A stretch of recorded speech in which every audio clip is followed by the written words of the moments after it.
Magandang araw mga lodi.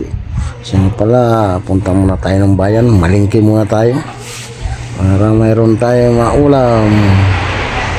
Medyo may masama naman panahon dito sa amin sa summer. Kaya pala walang tawid, walang dumadaan yung mga bus dito nga galing Maynila. Ay wala palang operation yung mga ferry boat sa Alinmatnog po. Dahil may nandito na nga pala ang typhoon signal number 1 na dito sa Samar area. Kaya ito walang maulam. Medyo makulimlim panahon. Punta muna tayo ng market.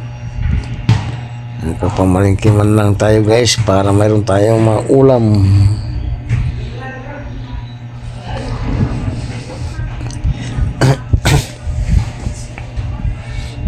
Mayroon tayo pang ulam. Follow mo, subscribe na lang mga lodi. Hindi pa nakapalo dyan, pakipalo na lang, hindi yung katabi nyo papaluin nyo ha. Follow button. Shout out saan man tayo naroon ngayon mga lodi. Stipot na tayo dahil may pupating naman na bagyo.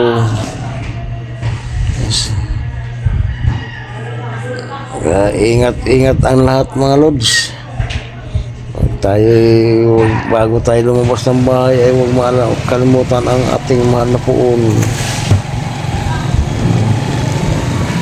Sana naway ilayo tayo sa panganib pag tayo lalabas ng bahay. Nandito na ako sa bayan ng Katbulugan mga lods.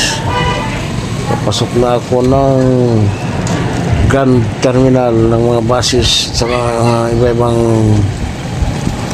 transportasyon dito sa Pier 2, Katbulugan City, Samar.